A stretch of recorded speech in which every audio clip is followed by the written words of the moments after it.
91.3 FM, WVUD and WVUD HD1 Newark. Team Nitty is officially back in the building, back on the block, and banging out your eardrum.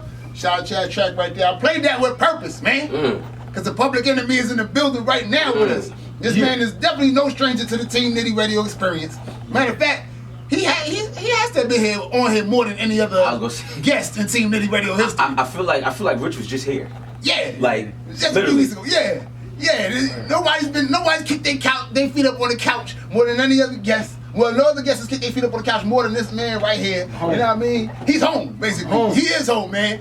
Bring us all the exclusives, bring us all the knowledge, dropping them gems, man. He's all over the streets. RichardRoy.com is the website. You can just Google Richard Roy, you'll find him out there. You're walking down the block, you're liable to see him walking around the block or driving around the block, inspiring somebody. You might catch him on stage with the Best Kept Soul. You might catch him on stage with his friends. You might catch him on stage you might catch him at Rodney Square performing. You might catch him at Delaware Park performing at the Ram. That don't just happen for anybody too, just to let y'all know that, you know what I mean? Not at all. You might find him on the stage in New York, up at Uprose, Brooklyn. You might find him on the stage down in Virginia. You might find him on the stage over in Baltimore because he's killing the tour game right now. You might find him at your World Cafe Live at the Queen right here on Market Street in Wilmington, Delaware. There's no telling where you'll find us, man, but I say all that to say you will find him.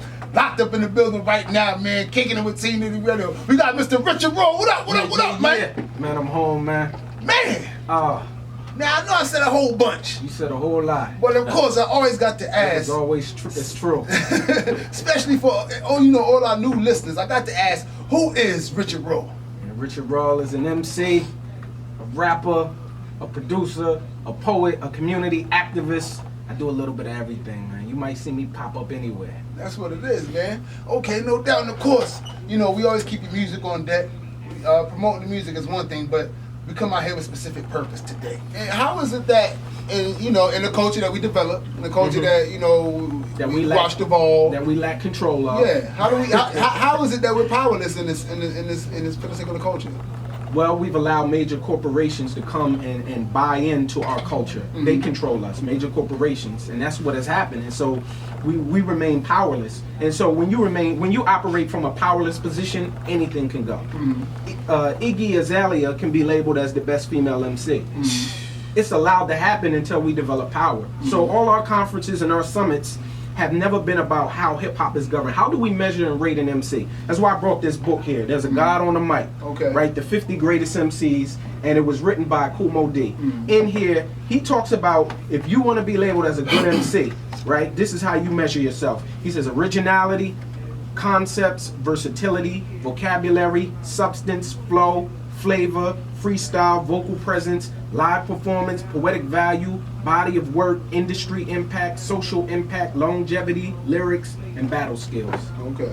Now, you can take that, if this was to be the standard, which I think this should be the standard, this is the greatest work written on the art of rap. If that's the standard, then you can't say, well, Jay-Z is better than Nas because he sold more. Mm-hmm. That won't go because in here it talks about industry impact. That's a part of his industry impact, right. A part of what he's done in his body of work. Mm-hmm. That's taken into the consideration, but also poetic value, lyrics, storytelling. We measure it all. That's why I think this book right here, every MC should have, because this is about measuring it all, using the whole spectrum. Some people will say they like Jay-Z better, and then they'll say because he sold records. But is that the only tell of the tape of how we measure an MC? So now, one might ask, given the set of principles that you laid down, or the rules, if you will, or the criteria, that's the word, the criteria, how does one objectively measure those or weigh those when comparing artists? Like, for instance, I heard flavor was in there, poetic value. How does one say, well, Hove had more flavor than Nas, or vice versa? Well, to be able to make the distinction between who might be better. Well, actually, in here, he breaks it down. He breaks down what each thing means. And then what he does is, let's say, for instance, he rates them on a system. So there's nobody even understands it. This is crazy. But in here, in this book, see, he have longevity as one of them. Okay. And so he rates this person at 50%. He looks at their whole career, their battle skills. Have they had the ability to battle? Did they ever battle? Did they write battle songs? And he rates you on a system. And at the end, there's a tally and a score. So each MC is measured by a system.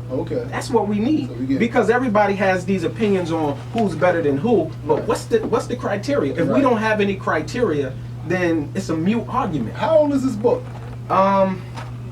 Because I never heard of it till you brought it in the studio. You never heard of it? Honestly, I've never heard of it till you brought it in the studio. Oh, man, I believe this book was in 2003. Okay. Kumo D. Now, Kumo D is not only being objective in his views, he's subjective. He participated in the culture. He changed battle rap. Kumo D is the reason why we battle the way we battle. Okay. Check out Kumo D's battle with Busy B, and you'll see that he totally changed what's considered battle rap. Because before, battle rap was just MCs going up, I'm such and such, and I rock the mic, and I'm on and on, and I'm all in hype. It was about getting the crowd hype. Right. He made you focus on lyrics directed at somebody. You know what I'm saying? He totally, so he's not speaking as someone who wasn't a part of the culture. That's why I say we need to sit, we need to have a summit. We need to have debates and come together and include everybody and then develop a criteria, a set to measure the culture. You know, some people say, "Oh, I was hoping." You know, I've seen people on one side especially say, "I'm kind of glad this Meek Drake thing happened because, you know, I haven't seen a good rap beat." Well, this is anticipating that Meek was gonna have a strong comeback. I haven't seen a good rap battle in a while, or a good rap beef in a while. I used to love those back in the days. But the others are like, "No, this just hurts the community and this and that and the other." What do you stand on? It's productive for the culture if, like the Smack battles. Smack is probably, the URL League is probably the most famous, and I love what these are dudes are straight from the street, and they come and battle, and then they shake hands. It's like, cool, it's a duel of words. So I think if we can keep it competitive, you know, keep it in competition, in the spirit of hip hop, in the spirit of competition, I'm good with it. If anything is valid in the culture, I say Richard Raw is not right. You know what I'm saying? There's no right or wrong in this culture, like I said, because we've never developed a standard. We've never, there's unwritten rules in hip hop that say you have to write your own rhymes. Those are unwritten, that's like mythology. Right. You know what I'm saying? That's like fairy tales. Give me something solid, and because we've never developed something solid, a person who says, you know what, Drake shouldn't have ghostwriters, you're right. Well, it's okay for Drake to have ghostwriters, you're right too. Because this culture was developed as a rebel culture. I always say that. When hip hop was developed, we didn't want to be like the mainstream. We wanted to say, you know, this is our thing, this is hip hop. And then when people wanted to define it, we said, nah, you're not going to be allowed to define the culture. You know what I'm saying? You're not going to limit it. So that's what we have. No one is right and no one is wrong. Okay. That's just, everybody has their opinions and their opinions are valid. Everyone's opinions are valid until we make something stick. And this is, I think this sticks because whenever you're rating something, it has to be a system. If you don't have no system, then what are you doing? Right. You know, and I think this is the best system created. And I would love to build off of this. Okay. That's why I haven't developed the top 5. Like people be like, who your top 5? I think that's like, you know, that's a disservice to so many MCs. Like for me, it's so many dope MCs out there, and I study the art. I haven't even developed a top 5. Okay. It's tough. Have you developed a Fave 5?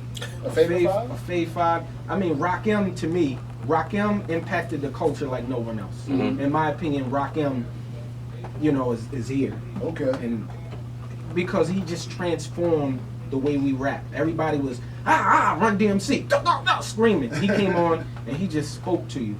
He brought a different conversation. He brought the 5% nations. You know what I'm saying? The gods in the earth. So he brought a form of Islam that wasn't popular and made it popular through his music. The slangs, you know, word is bond. Right. Nobody was saying that. He changed the lingo, the conversation, everything, you know, and so for me, he's up there.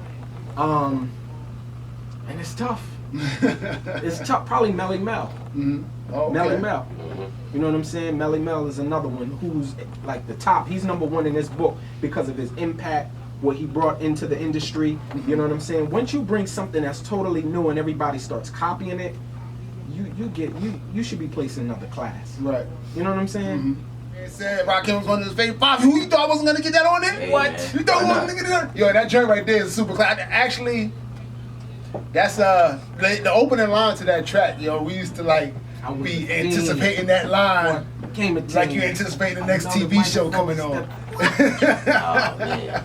Yo, Rakim beats, everything about that track is flawless, yo. Every MC should know, like Kendrick Lamar is a musical descendant of Rakim.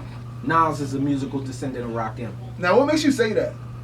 The way that they put their words together, the way that they don't scream or holler, like he brought that to the game. Like he brought rhyming in your natural voice. Everybody else screamed it. He came, you know, follow me into a solo, get in the flow, so you can picture like a photo of music, man. I mean, like, just talking and rhyming. You know, he brought that to the table, and I think that's what Kendrick Lamar does. I think he basically just talks and rhymes. But the wordplay is so intricate, and that's what Rakim brought to the table. Okay. It's a beautiful thing. Okay. So now, before we get out of here, given everything that's going on, and given everything that you've been suggesting in terms of what we should do to try to quote unquote regain power or gain power in the culture, where do you see? What do you see for the direction or the future of the culture of hip hop? Let's say here we are, it's August 9, 2015. Let's say, what do you see? I don't know. Let's say 5 years from now, 10 years from now. Well, this is interesting because remember when I came on here about 3 years ago, right? And I said they ready for Richard Raw. You said that, and I think you asked the question. You asked an interesting question. You said you're not mainstream. How do you feel about what you're doing? It's not mainstream. You know what I'm saying? You're really educating people, and that's the type of music you're putting out. But look at me now. Yeah. Imagine what it's going to be like 3 years from now. Yeah. So like we always, like me and my team, we stay ahead of the curve. So I think that hip hop is, I think good hip hop is going to remain a mainstay. There's going to be an alternative. And look, J. Cole just sold out Madison Square Garden. Bruh. Yo, J. Cole's killing it right now, That's B. beautiful. You know, he's in the spirit of what hip hop was about, in the spirit of, let's say, Rakim, in the spirit of the LLs and attention to detail in terms of lyrics. So I think hip hop is going in a positive direction whenever I see something like that happen. Whenever I see Kendrick Lamar drop his album and the acclaim of this is one of the best albums, that shows me, that's pointing me. People want different. They want good music. They want to be educated. They want knowledge.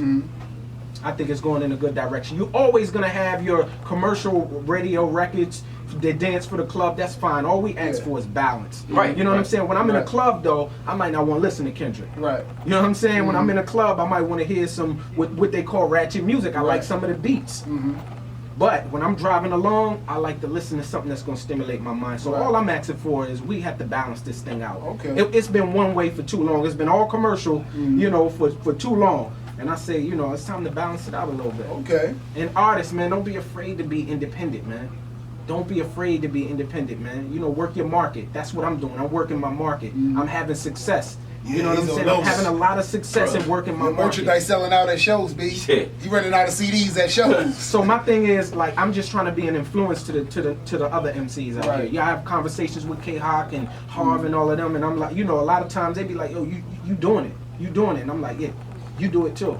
You know what I'm saying? Because you only make it, by you doing it and me doing it, we only make this thing more powerful. Right. So we all, and you guys too, you know what I'm saying? Y'all have a responsibility, the DJs have a responsibility. Stop accepting people and interviewing people if you're a journalist or you're on a radio show and they tell you we don't want to be asked about this or that. Right. That is destroying the culture. You know what I'm saying? These are the things we got to correct in the culture. DJs break records from new artists. You know what I'm saying? Regardless if you're getting paid or not. Break record from new artists. If the record is hot, play that thing, man. You know what I'm saying? That's all I ask for, man. The little things, man, and then we can make sure the culture keeps going. We can't allow corporations to swallow up the culture because that's what they do. Don't allow him to ask you this question because it's not good for marketing and promotion for us. Man, we're not in. We want to know the truth and the real. How many gems can one man drop in a day? Yo, I was gonna say, Forget the day, because that's too much to ask. How many gems can one man drop in 40 minutes? Because that's what just happened. All that happened in like 40 minutes. And we only stopped because we're gonna have to get up out of here. But I felt like this could have been like a whole 2 hour just talking about the culture. Bruh. Look, y'all. I want y'all to realize something. He didn't come on here and promote Richard Raw's, one of his many projects. He didn't come out here and promote the shows that he's doing. This is really just discussion about, what's going on in the culture. this is a conversation. Think about that for a second, y'all. So this could have been a whole 2 hours, but we might have to pick up on this at a later date as well. I tell you where we pick it up, man. Let's try to figure out to bring all the MCs together locally, regionally. We need to come together, sit down, and have some real dialogue, some real conversation about the culture, about what we need to do to progress as a community. Because There's people that do the opposite of what I do. Like the brother here, he may be different than Richard Raw, but you know what I'm saying? That don't. We got to create avenues to talk to one another and, Right. and make connections with one another. You know what I'm saying? No doubt. That would be a dope thing to do at Levity Lounge. At Levity Wow. 228 West 9th Street, Wilmington, Delaware, 19801. Man, Tish, you gotta put this together. Yeah. We'll work on it. We'll work on it. No doubt, man. Yo,